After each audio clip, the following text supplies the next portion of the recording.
This week, it's Sam Duckworth, aka Get Cape, Wear Cape, Fly.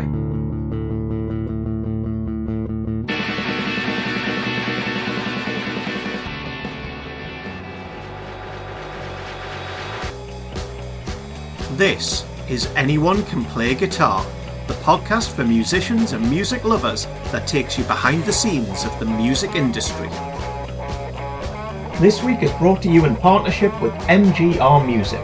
Ever wanted to learn an instrument, hone your skills, or pick up something completely new? You can get so far by yourself, however professional guidance can make all the difference. With a network of tutors right across the UK and rates starting from as little as £15 per hour, visit mgrmusic.com now to get started.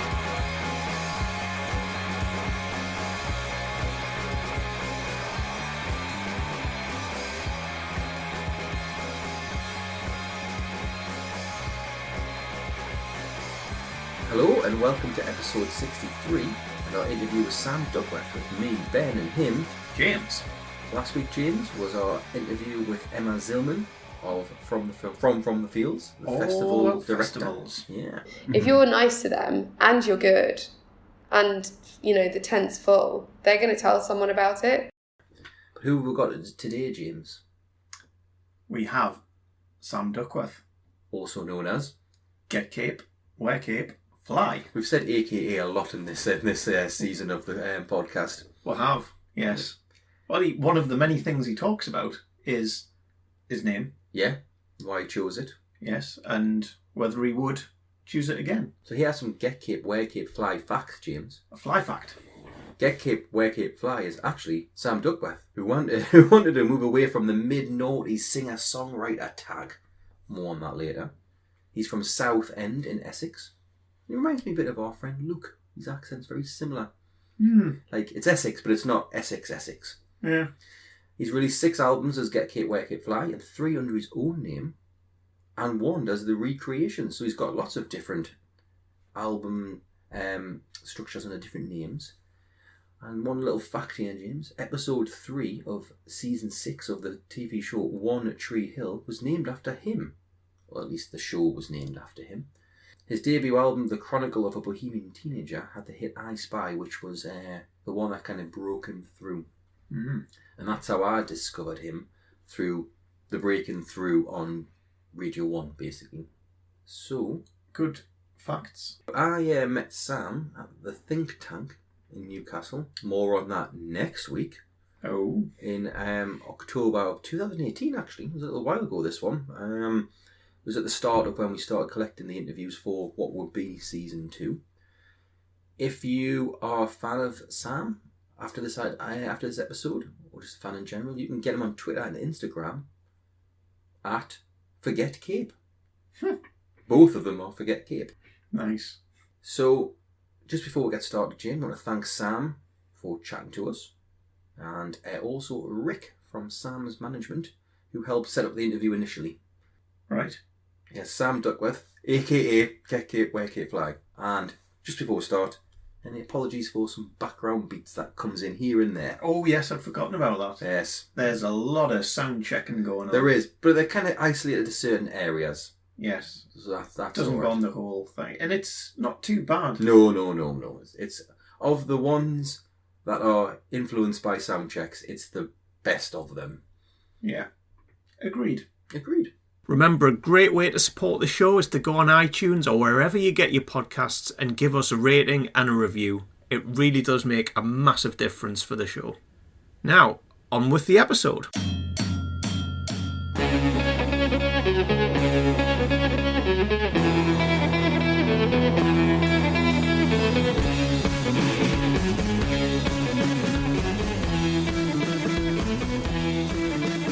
Just to welcome you, Sam Duckworth, also known as Get Cape, Wear Cape, Fly. Hello. Think Tank Newcastle. Indeed. How is the tour going so far? Yeah, it's been really good, thanks. We're up in, night before last, up in King Tut's in Glasgow. Oh yeah, at good Neighbourhood venue. Festival. Yeah, Shipping Forecast in Liverpool, Engine Shed in Lincoln. Yeah, it's been great. It's really nice to be going back to venues and also playing in. I love venues of this size, you know what I mean? They've got real good energy. And there's 7 of us, and so far it's been amazing that we've managed to fit on stage every night. And, yeah, just having loads of fun. The show's been great, crowd's been awesome. Cool. I mean, I was watching the soundtrack there, so sound check there. It's quite a tricky job to get everyone just right, isn't it? It is, yeah. I think it's we got 3/4 of the way there, maybe in the studio and in rehearsal, just balancing it out. But to have 2 keyboards, electric guitar, bass, drums, trumpet. Just adds up. It's not a small band. No, that's good though. It's a warm wall of sound, which is what you want.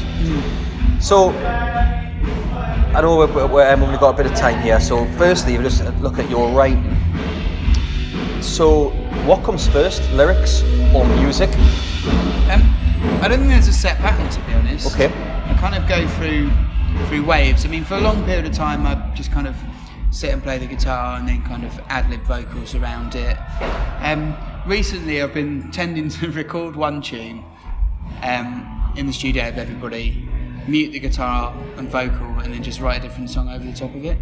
Right, okay.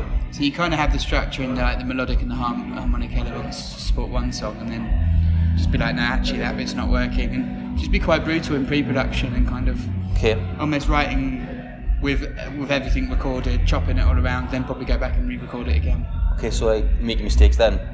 I won't say mistakes, but cutting the fat out then. Yeah, I think it's, for me, like if I spend like 2 weeks writing something, I kill it. Okay. Really smother it. I'm like, that detail is too much, and so it's about going in hard for a few days. Okay. And then stepping away from it and then going back in. And writing that way. Right. Has that always been the same, or how did it start when the very, very start? Like your chronicle of Bohemian Teenager type stuff? That was very much writing on the guitar, really. Okay. And then just putting a basic drum machine loop out underneath it just to make sure the tempos were right and stuff. Okay. And then doing everything else in kind of post-production in the studio. Right. And how did you find that transition from writing on acoustic to the studio and having all of this kit around you? How did you adapt to that? Every so often there's a really steep learning curve, a new bit of software, new bit of equipment, different room or whatever. So that side of it, and I just come from the mentality really that if you're going to be in the studio or doing music stuff and there are other elements that you can learn and try and understand, it's best to know as much as you can really. Okay. Because it becomes easier to do things for yourself and not have to rely on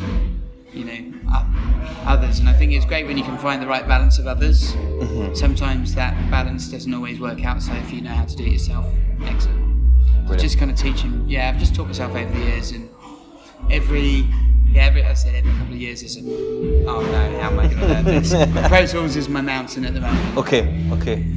So for the last 12 years we've been very productive on the album Generation, so 2006, 8, 10, 14, 15 as Get Kit, Wear Kit, Fly, but also as yourself as well. One of the things James was interested in, so it's been discussed millions of times where the name came from, but why did you go for a name like that rather than Sam Duckworth at the start? I think it was at a moment where like singer-songwriters were really put in a box, pigeonholed. Oh, okay.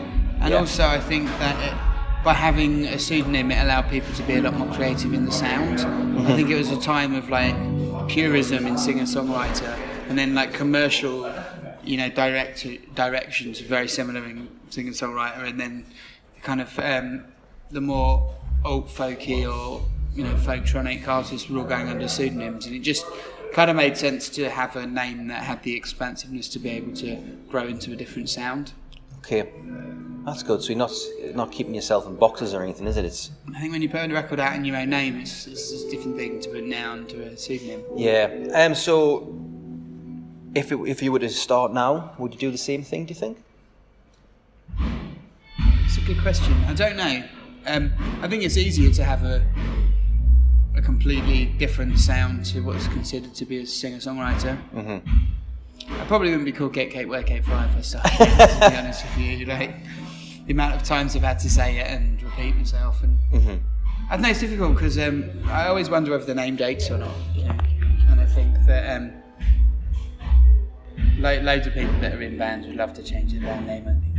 I think you're right. I don't think this one's dated.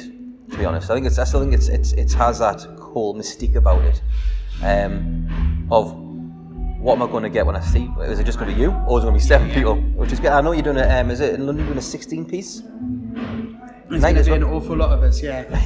So 9-piece horn section. So 9-piece horn section. So where did that idea drop from? Whose idea was it? I'd have as many people on stage as possible, really. So many of the records have got orchestral arrangements. We've got carried away in the studio and stacked things up. Mm-hmm. But yeah, we've done 12-piece, 14-piece. We've done a few shows. A completely different one with Barry Horns, who like the Welsh football, national side supporters band. They joined us for a gig.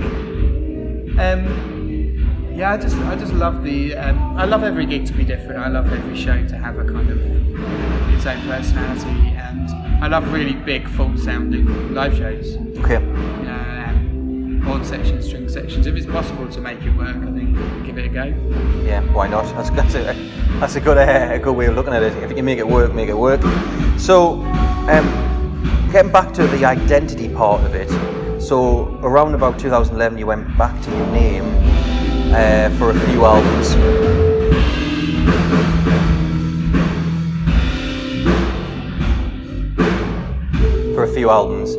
Why was that? Is there any particular reason at that time in the music industry, or did you just think, you know what, this is more personal? Yeah, I was in a headspace where I wanted to write like really bleak records. Okay. And I think the thing with Get Cape is it's never really been bleak. It's always had a kind of hopeful sense to it, and I just didn't want to pollute that one environment with a load of songs about, Mannequin is mostly about consumerism. Okay. And then Amazing Grace is about, it's kind of, it's a life, that is like just a record when I was sick, a record that's kind of, a lot of the people that are playing in the band now, we just kind of all met just jamming and... Right. Yeah, that was very much it's like a super personal record. Mm-hmm. And I think certainly like songs like Angels in the Snow, which is about Chernobyl. I just don't know if it fit in the Get Cape space without feeling too negative.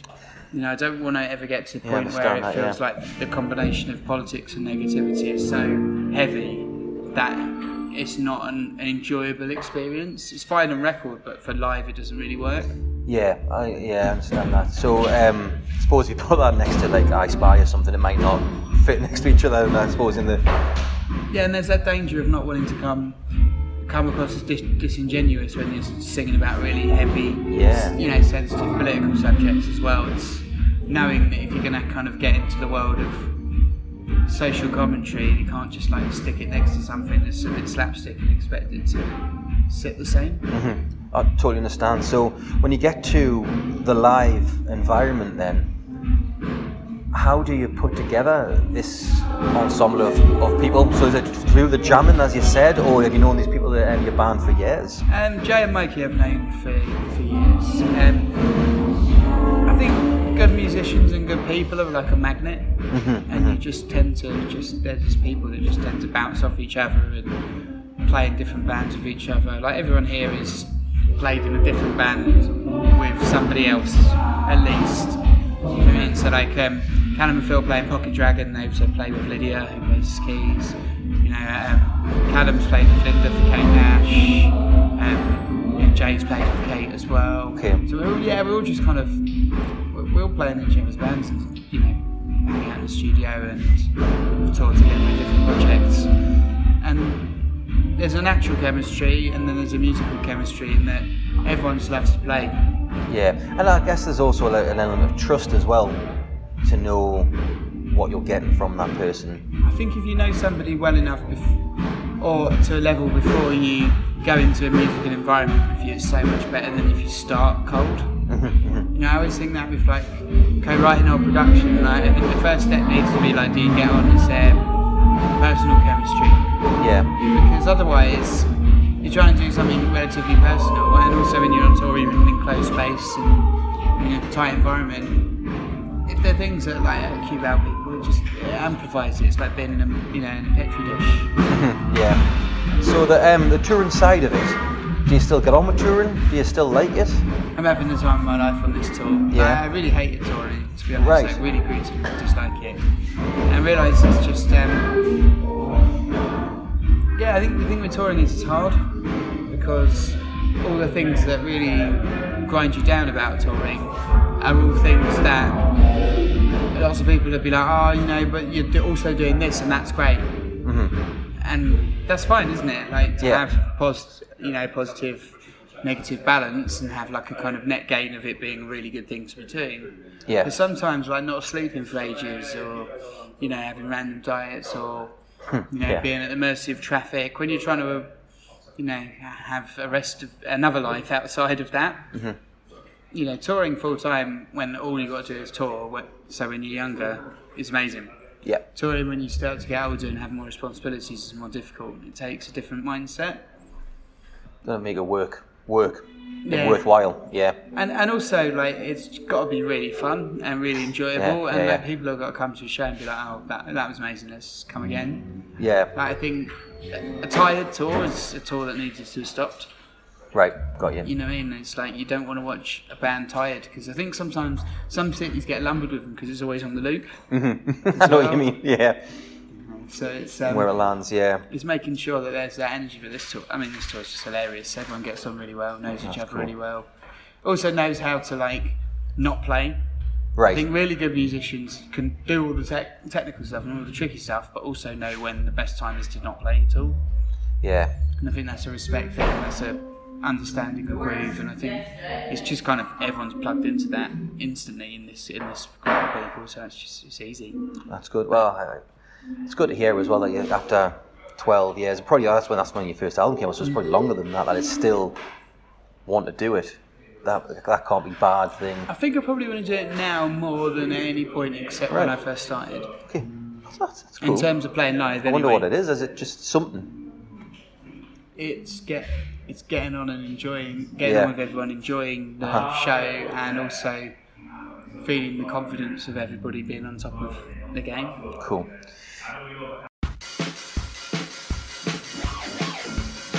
This week is brought to you in partnership with MGR Music. Ever wanted to learn an instrument, hone your skills, or pick up something completely new?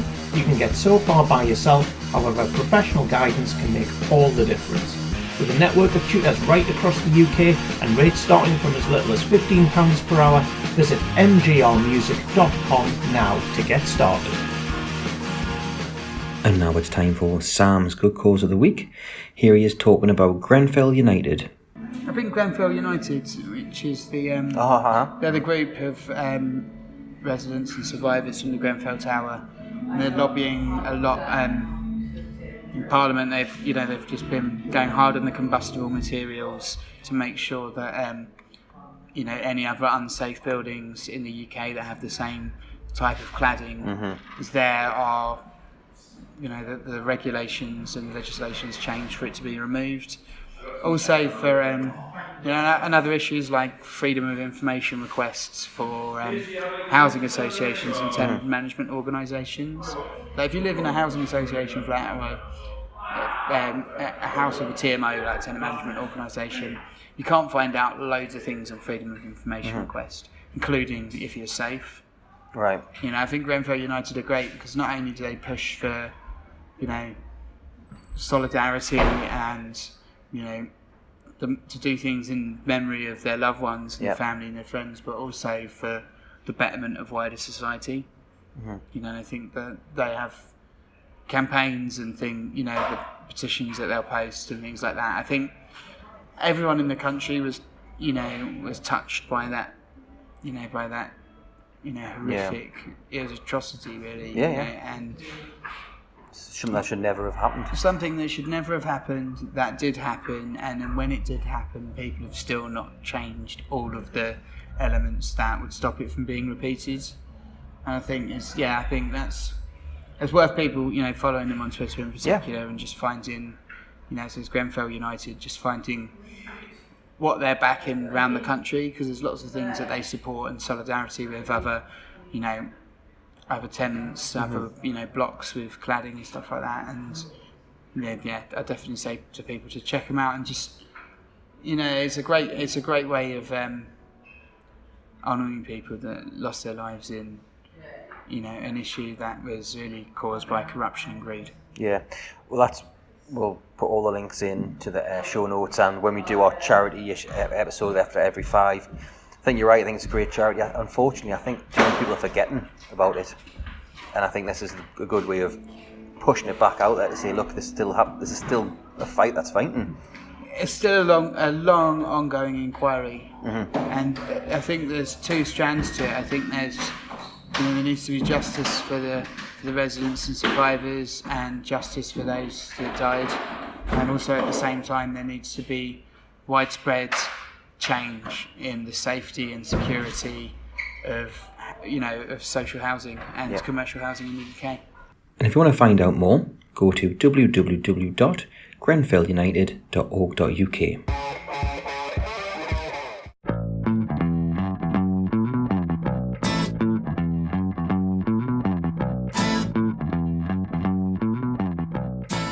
So, one other thing about the live performances, I think, personally speaking, I might be wrong, but the Get Cape sound, I think, is brilliant at festivals, because if you're at the right spot in a festival, and to discover new bands you may not know, I think that's where it fits. How do you approach festivals? Do you like them? Do you not like them? I love going on a festival. Right, okay, yeah. I think when there's like 7 to 12 of us, and it's horns and it's euphoric and it's half an hour, you just feel like it's nice to feel like an Alka-Seltzer band. Okay. We did the dance tent at Reading on Sunday this year, and we opened up the dance tent at Leeds on Friday, and it just felt like, okay, we're the first thing you're going to see in Leeds, and in Reading it was like, yep, you got one more day to get through the rain. It's stuff that you're going to get. You know what I mean? You can just bring that energy, and that's really fun. But I love festivals. I love going to them. Cool. Me too. I love watching bands. I love hanging out. I love making the most of the very few times that it is sunny, and I've grown up with live music through festivals and through gigs, probably more than I listen to music in any other format. Right. So for me, festivals are the absolute best. Yeah, it's different, isn't it? It's like your own cult, your own world within a world. I think also you just get mini societies kind of create and cluster, and I think that when a festival has a really positive environment, it's often rare to go through like 2 or 3 days of human life in just a positive bubble where your only real stresses are the elements and food. Yeah, you don't have and then your own misgivings that have come from however much fun you've had. And I think that's great, and it's grass, so there's no hard surfaces if you fall over. I like it. People unhinge, they kind of just loosen up a little bit. Do you know what I mean? I think you get a microcosm of that at gigs, but at festivals, if you're 2 days in, 3 days in, you're in it together. Yeah, you're in it together and you're loose. Yeah, and, you're totally right. And that to me is like, to me, I find that intensely inspirational politically. Right, yeah. Because I feel like there's that many people that kind of just know how the environment works, and it's a different environment to the traditional world. Yeah. But it hasn't been that big a job convincing most people to just stick within the boundaries of it. And the boundaries of it are less, dictated by commercial structures or the economics of being alive. They're more of about freedom. Yeah. And I find that festival is my favourite for that. I know what you're saying, and I always find that festivals are expensive because at the end you come back with 10 new bands you never thought they'd never heard of, and you just dive into their back catalogue. So it's a great thing. Mate, it works both ways. Isn't it? It sucks for everybody that falls in love with new bands and has to buy records, but it's also great if you're in a band where people fall in love with you and buy records. It's exactly why we do it, I guess. And it's like summertime's good. In the UK we have to be outdoors in the summer. Because the winter sucks. We're in that changing of the seasons now where the wind, rain I don't like, cold I don't like, but the combination of the wind being forceful enough that you're going to get the rain blown inside your coat. Nah, I'm not up for. And the realisation that we've got 3 months of it is dawning. Oh yeah. And that's why by the time we get into October, you got you've just got that little injection of life and outdoors and fresh air. yeah. Cool. So one last thing before I go into the quick bits and the charity is, so I know you DJ with on occasions with Stu Whiff and Pip and that. So I was listening to the hardcore, listening again on the way down on the train because I've been working away today. So DJing, how did you get into that, and what does that give you to your musical life and life in general, I guess? I'd love to be a good DJ. No, I really would. Like, what do you mean by good DJ? I'm fortunate to spend, time in the studio with people that both DJ and produce. Yeah, like Shy FX to me, he's the man. Like, he is. I think he's the best.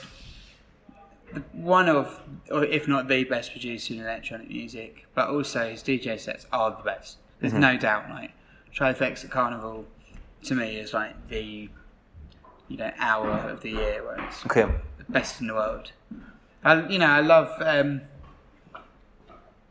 love the idea that you can, when you've got people, like a group of people that are up for it, like music can just shift everyone's mood. And I love the kind of dynamics of the loud, quiet, the drop thing. There's parallels to me, I guess if you like grunge and with punk in these, dubbed out verses, big push choruses. You've got that same kind of dynamic.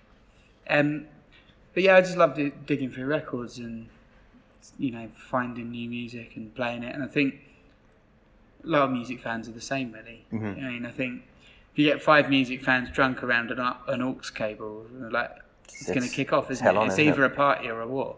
Yeah, I think that that's what I love about DJing. Is that, but with the ability to know what tracks work together, how they work together, to match them, the keys, the tempos. That's really important. I love DJing as well, but the one thing that grinds on us, and it may just be me, is when people tell you what to play.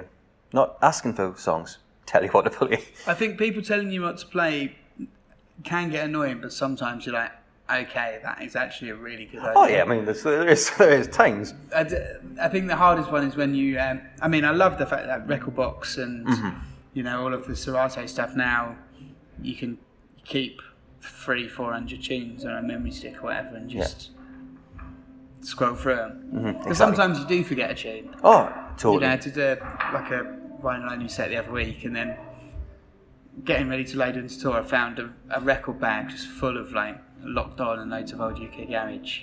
All right. And I was like, I thought I'd lost this, and this is where it is. Brilliant. And I was just like, okay, so if I did it by computer, I'd have that option. So I don't mind the request. Yeah, I love the requests. I just don't like the aggro sometimes.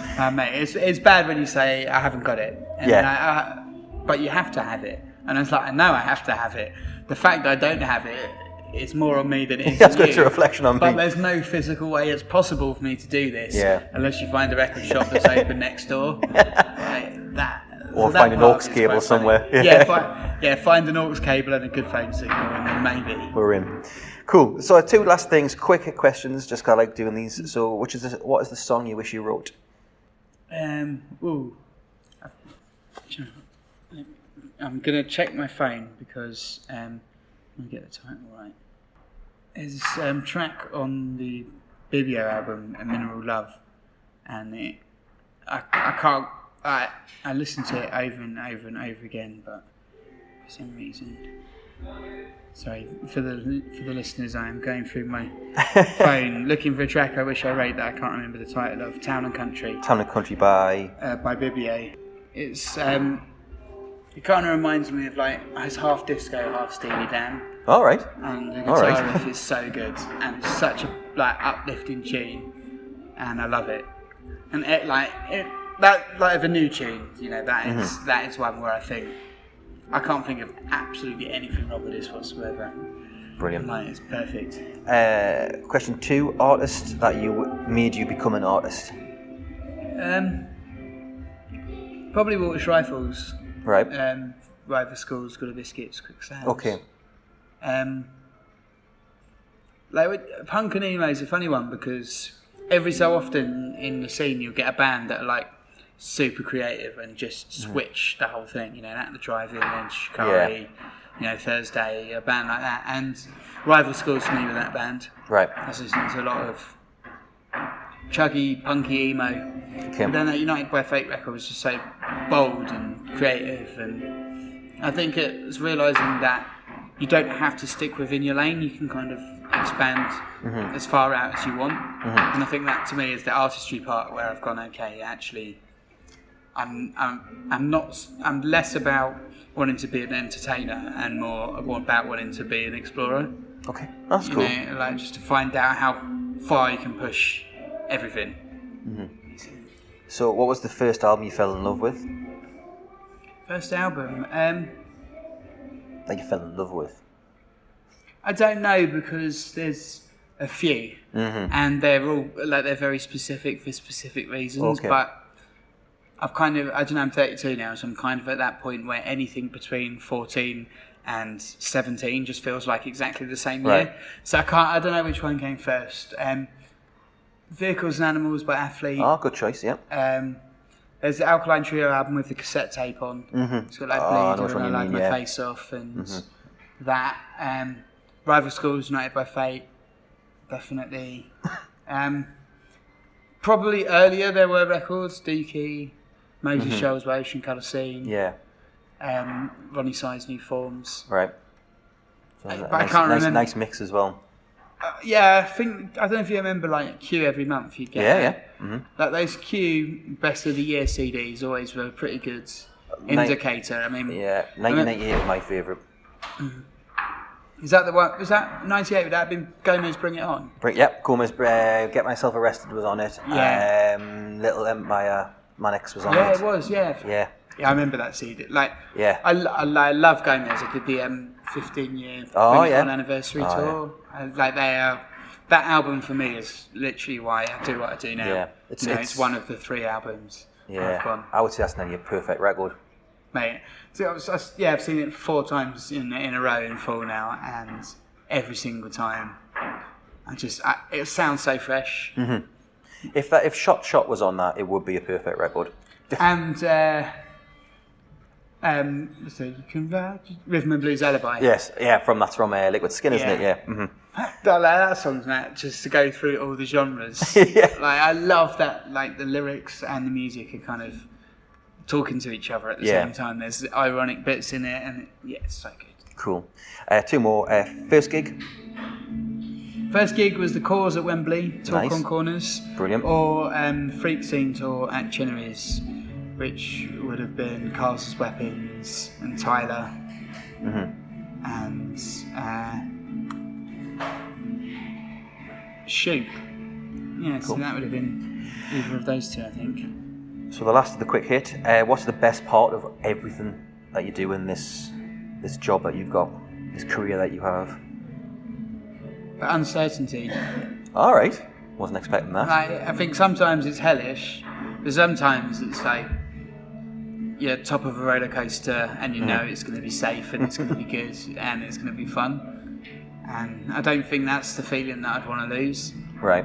I think I hate some of the uncertainty. Sometimes it's chaotic. It's really difficult to find a rhythm. But sometimes you're like flying by the seat of your pants in a situation where you know that you could be more prepared for, but it's better that you weren't. Cool. You know, it's thrilling. So there was the interview with Sam. Mm-hmm. I like how many people he tries to cram onto a stage. I do as well. And just after this gig, I think we do mention it in the interview, that the London gig was like 15, 20 people he was trying to get on the stage. Yeah. It's different. It is different. You don't get that at most gigs. You don't. I also like Sam's interview. The way with his interview is very measured and calm, and like he thinks about There's thinking going on there. He's a thoughtful chap. Yeah, I like that. And so yeah, thank you to Sam again and Rick from the management company that work with Sam. Who we got next week, James? We have singer-songwriter Laurel. But I also wish that I had nurtured my talents a bit more before I'd shared with the world who I was, because I'm very different now to when I released a lot of that music. Okay. And I'm asked to play it, and I'm still known for that, which is fine, but you know, it does live with you. And where are we next week? We are still in the think tank. That's where we are. There's a lot of thinking to be done in the think tank. There is. There's 3 stages as well, the think tank. Lots of thinking. Yeah. I don't know. Do you do much thinking when you're playing live? You should do. Rob didn't, and he should have. That's a fair point. Yeah. Actually, maybe he did think and didn't concentrate. Ooh. Can you concentrate and think independently? That's what I think the problem might be. You think? I hope so. We never hope. No.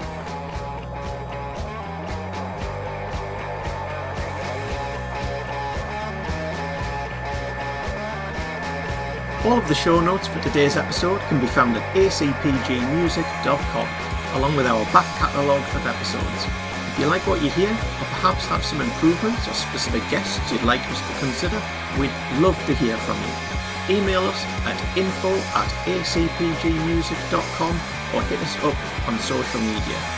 Keep supporting upcoming artists, and we'll catch you next time.